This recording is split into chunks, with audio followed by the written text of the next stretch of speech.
We're going to talk about manipulation. What is manipulation? I'll break it down to you. It can be situations at work or at home or with family members or non-family members. Manipulation is manipulation. Once you figure that out, no one can sit there and say, oh, that's not manipulation, because then you will know. All right, I'll be back with you later.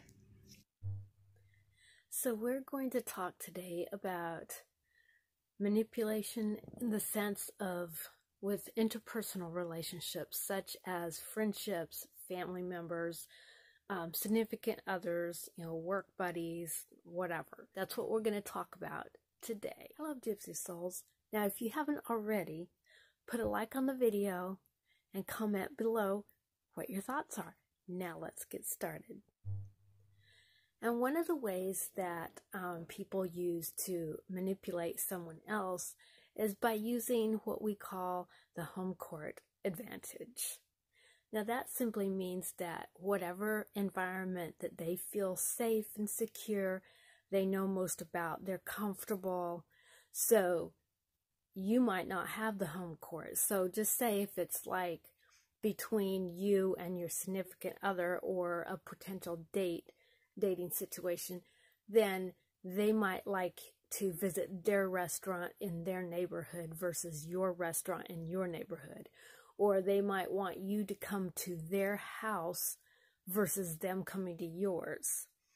If it's like with workspace environments, they would want you to come to their office instead of you going to your office.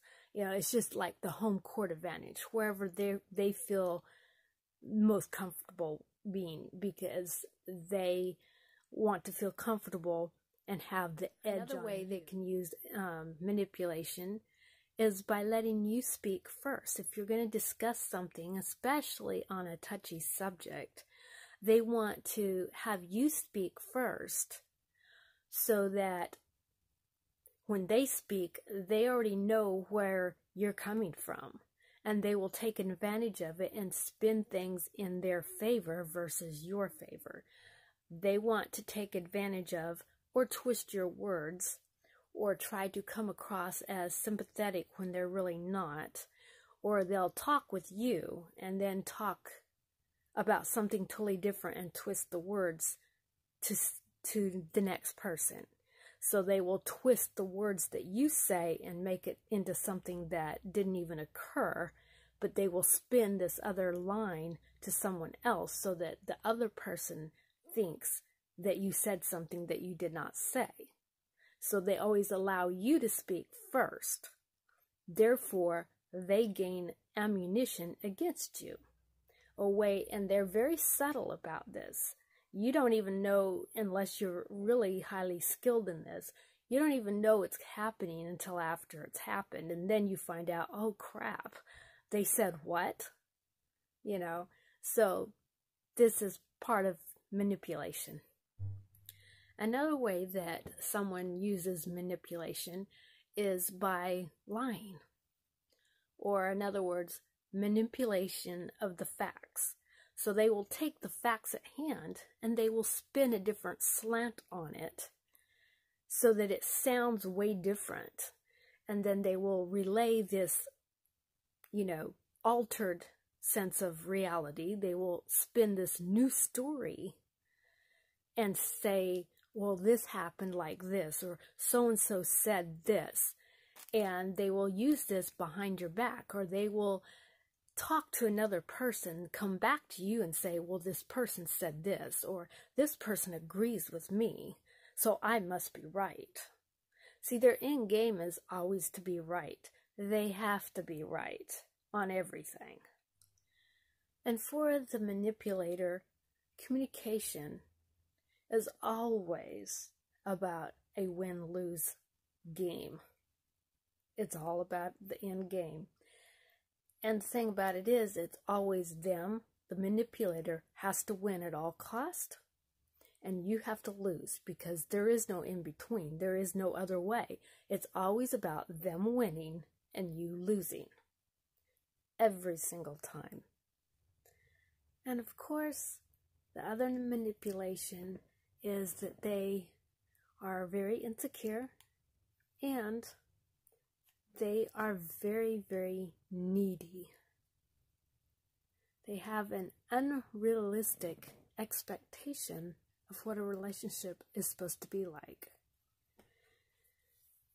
And this happens to cause a lot of conflict because it makes the person who is trying to have a relationship with them, it almost feels like you're in a relationship with a teenager because their behavior is so juvenile.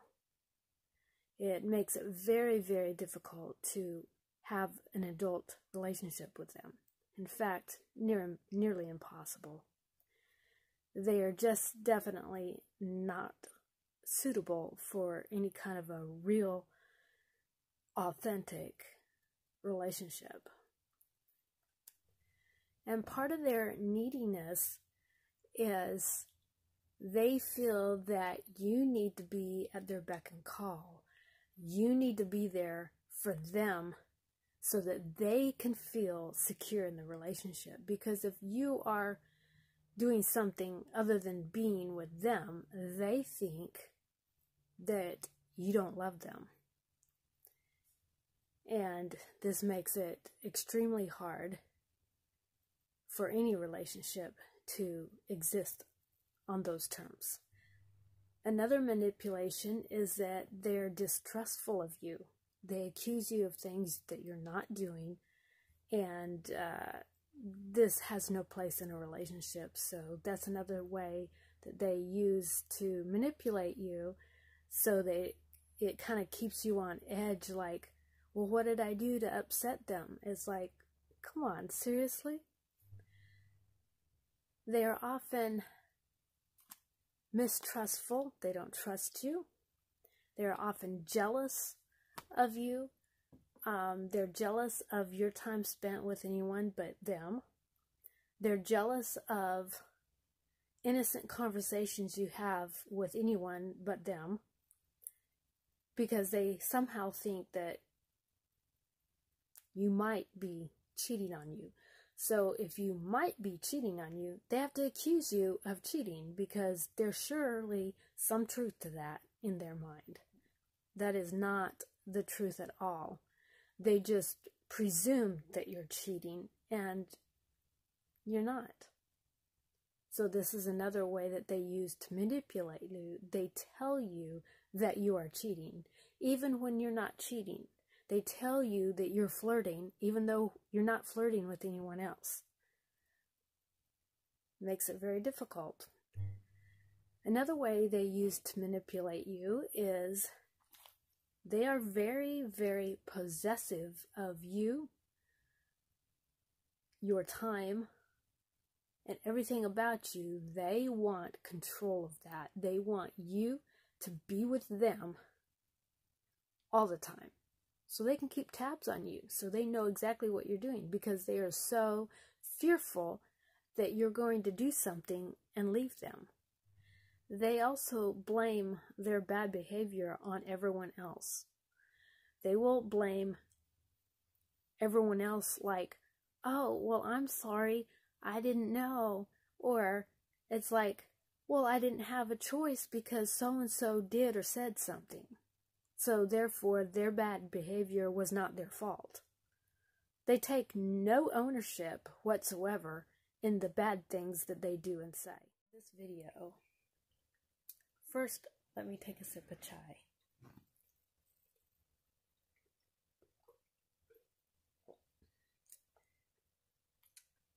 Very tasty.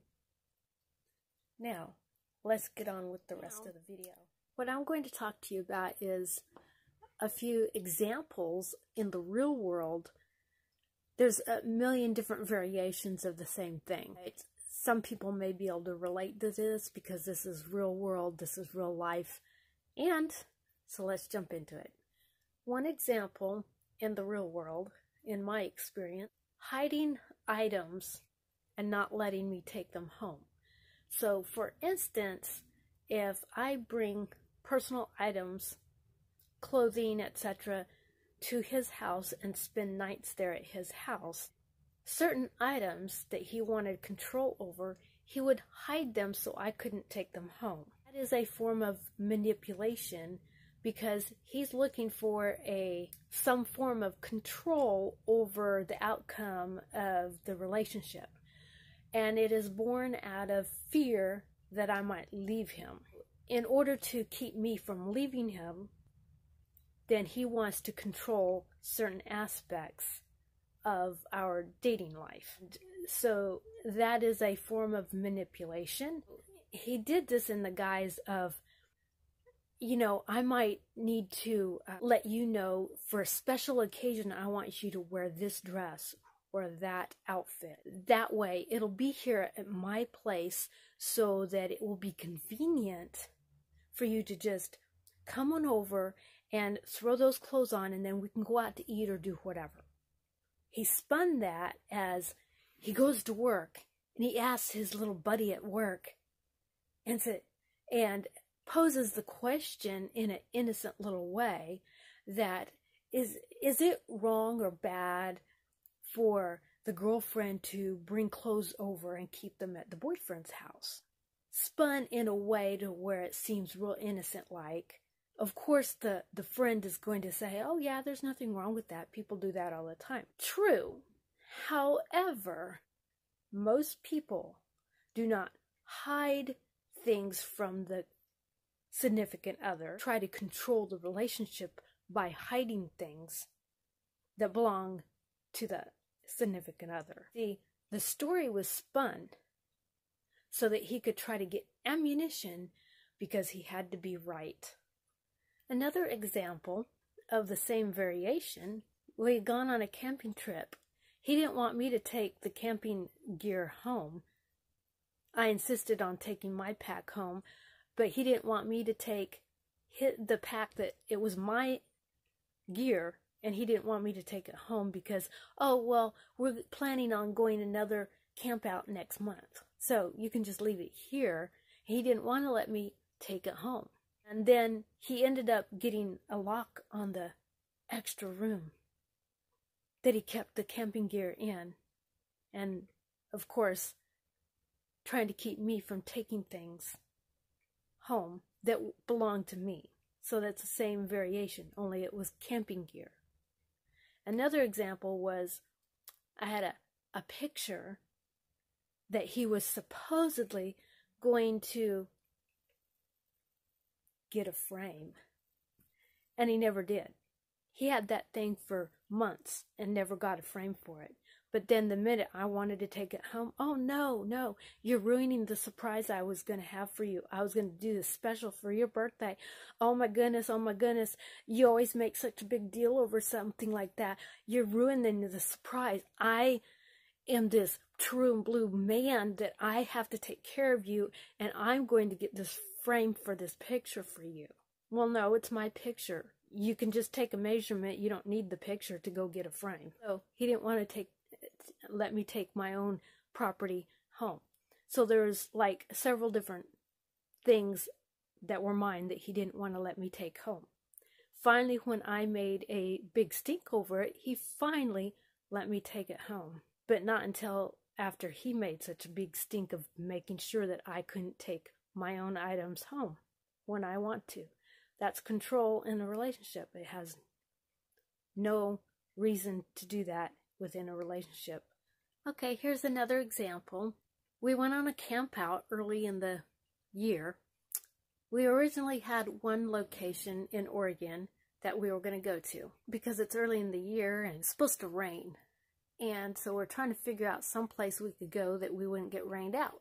I suggested another place in Washington State. There might be rain there too. It was by his insistence that we changed location of where we're going to go. So he takes off to this area that I have no experience. I've never been there, and I didn't know of any trails to go hiking on or to go camping. So I was walking blind. I mean, it's like we had a road map, okay? We can get on the road and, go. But we had no hiking trails or camping spots in mind when he decided to take off and just go. It was his idea to do that, not mine. It was his idea to change locations because it might rain. We get up there, we get on this, he takes this back road. Now, mind you, it's his van. He's driving. I'm not telling him where to go. He's deciding on his own where he wants to go. So he goes down this old back road, and it's really bad. Big, huge potholes in it. You know, it was a bad road. We just start going down this, and I says, I don't think this is a good road. We probably ought to, you know, get back out on the main road. No, I can't back up. It's too narrow. So he goes up there. We end up having to go back because we got stuck and had to back up. And then he ends up running over, I guess, a stub in the road. And it scraped the bottom of his vehicle and did something. Apparently, there was some more fluid from his van that was leaking. It wasn't water. It was something else. He was kind of upset over that. So we went down the road a little ways further, went down another back road, had no clue where we were going. I had no hiking trail maps. I had no camping areas. So he thought that we'd just take off on this back road and find some place to camp. So that's what we did. So we go back in this road and find a camping spot. It was an old abandoned camping spot that you could tell other people had been using it and camping out there and throwing all their crappy trash all over the place. So we had to clean up the camp a little bit and found a place to put the tent and, you know, set up camp there. The van was parked out on the little back road, so we were just kind of in and around the corner a little ways. So the van was close, so we didn't actually do any backpacking, but we did camp overnight and put the tarps out and set up camp. On the way back from that camp, because we left the next day, he had to stop for some oil, transmission fluid or oil or something. And so he's going out there, he's buying this stuff, and he puts it in the van, and then we, you know, we're able to find a spot to camp. But there's really no hiking trails around in the area, so it's like, what do we do? There's no place to go except walk up the dirt road and then come back. He goes and brings up this incident and blames me for, it was my fault for his van getting messed up. And I said, excuse me, no, it wasn't. It's not my fault that the van got messed up. He's the driver, he drove it, and he chose to do that. And he chose to drive the vehicle after it was all messed up. So don't blame me for anything. But he thought, after telling me later, after the trip, after telling me that he thinks the guy should pay for this kind of stuff, like take the lady out to eat, take her camping, take whatever. He thinks he should pay for it. The guy should pay. And so he's telling me that, okay? So then at the end, then he's trying to blame me for that whole incident, like it's my fault. Like, really? It's not even my idea to do what we did. He's trying to blame me for his van getting messed up. And then he's trying to say that I should have offered to pay for the transmission or oil, whatever he was buying. He thinks I should offer to pay for that, or at least part of it.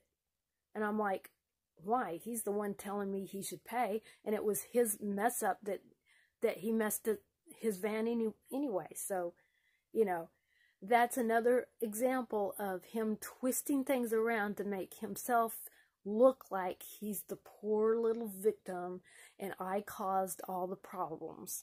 No, it's not. It's just another form of manipulation. That's going to wrap it up for this video. If you like this video, put a thumbs up on it and go ahead and subscribe so you can have notification for the next video. And I will see you on the next video.